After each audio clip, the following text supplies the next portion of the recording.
Hello viewers, welcome to the channel. आज की इस वीडियो में हम करने वाले हैं क्लास 8 का सिविक्स का चैप्टर 2 अंडरस्टैंडिंग सेक्युलरिज्म की असर्शन, रीजन, क्वेश्चन आंसर्स। तो सबसे पहले हम डायरेक्शंस डिस्कस कर लेते हैं। जो ऑप्शंस हमें असर्शन, रीजन, क्वेश्चन आंसर्स के अंदर गिवन होती हैं, सबसे पहले वो डिस्कस करते हैं। जो फर्स्ट ऑप्शन होता है हमारा, वो होता है both A and R are true and R is correct explanation of A. Here A stands for assertion and R stands for reason.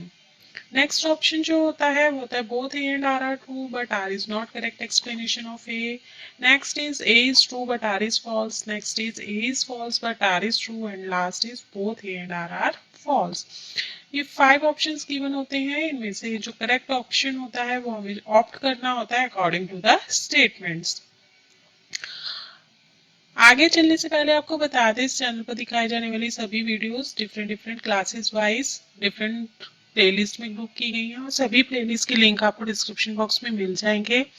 वहां से जाकर आप डिफरेंट वीडियोस देख सकते हैं। तो चलिए आगे बढ़ते हैं। हमारा आज का पहला एजर्शन है Indian constitution guarantees fundamental rights that are based on secular principles.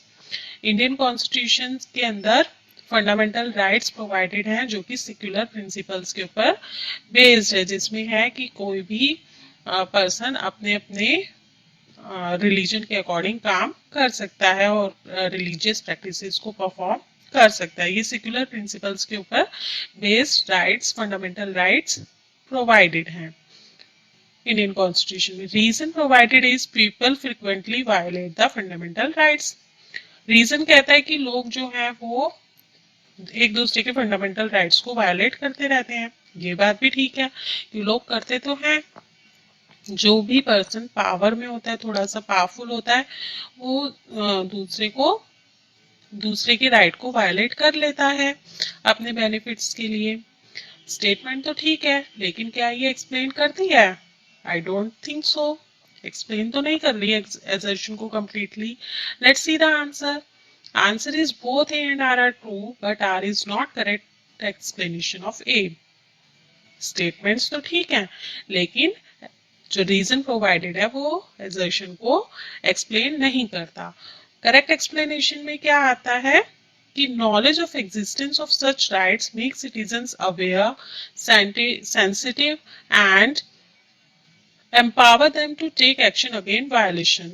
अगर लोगों को, सिटीजन्स को नॉलेज हो कि भाई उनके पास ये फंडामेंटल राइट है, तो वो जब उनके पास ये जानकारी होगी तो वो जागरूक होंगे अपने राइट्स के लिए, सेंसिटिव होंगे कि भाई ये हमारे राइट को वायलेट कर रहा है तो हमें इसके अगेंस्ट एक्शन लेना चाहिए। और कोर्ट के अंदर तो प्रोविजन है, कोर्ट तो फंडामेंटल राइट्स के बेसिस पर सभी सिटीजन्स को पावर देता है कि अगर किसी का राइट वायलेट हो रहा है तो वो कोर्ट में आके केस कर सकता है अपने राइट्स के लिए।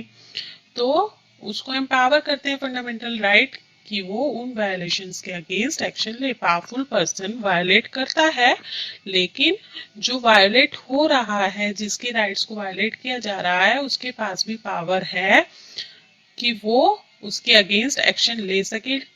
कब? जबकि उसके पास नॉलेज होगी तभी।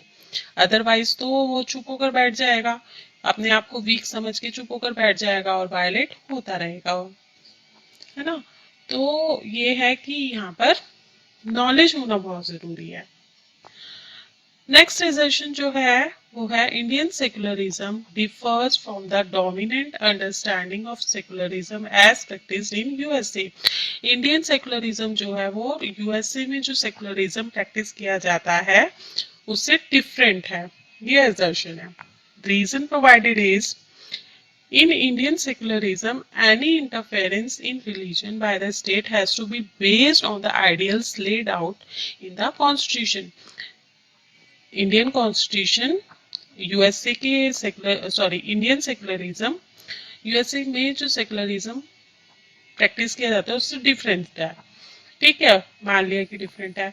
अब वो किस तरह से डिफरेंट है? रीजन कहता है कि इंडियन सेक्युलरिज्म में जो है स्टेट को प्रोविजन है कि वो कॉन्स्टिट्यूशन के अंदर जो आइडियाज, जो रूल्स प्रोवाइडेड है उनके अकॉर्डिंग इंटरफेयर कर सकती है रिलीजियस मैटर्स में, क्योंकि जो डेमोक्रेसी होता है तो वहाँ पर स्टेट के फंक्शंस को रिलीजियस फंक्शन से डिफरेंट किया गया है, डिफर किया गया, अलग अलग रखे गए हैं ताकि इंटरफेरेंस ना हो और लोग अपने रिलीजन के अकॉर्डिंग रिलीजियस प्रैक्टिसेस को परफॉर्म कर सके। लेकिन इसके साथ साथ इंडियन कॉन्स्टिट्यूशन कुछ आइडियाज पर, कुछ बेसिस पर रिलीजियस मैटर्स में इंटरफेयर करने की परमिशन देता है ताकि लोगों के जो राइट्स हैं वो वायलेट ना हो। जैसे अनटचेबिलिटी है, अब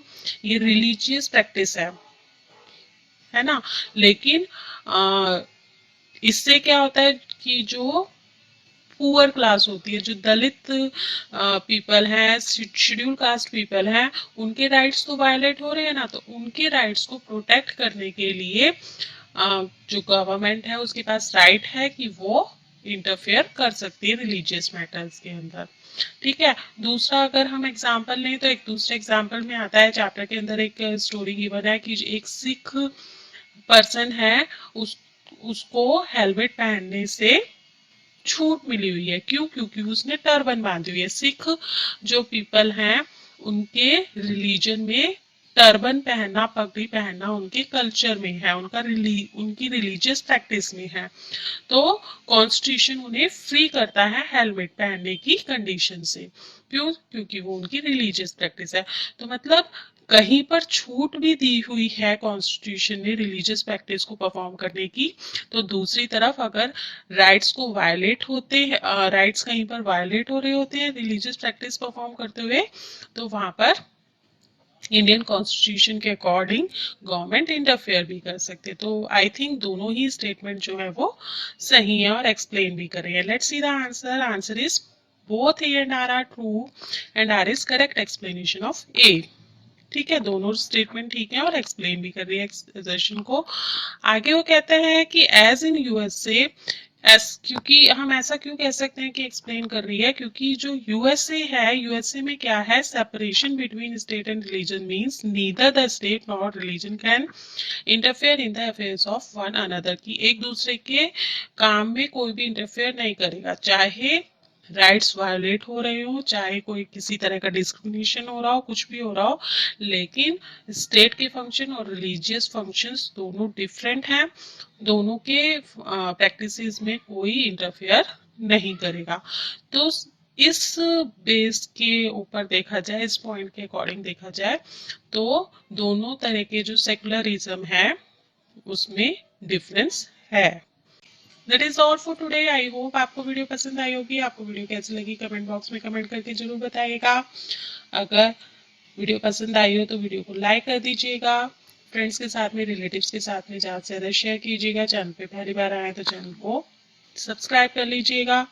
फिर मिलेंगे एक नई वीडियो में एक नए चैप्टर के साथ। तब तक के लिए बाय बाय।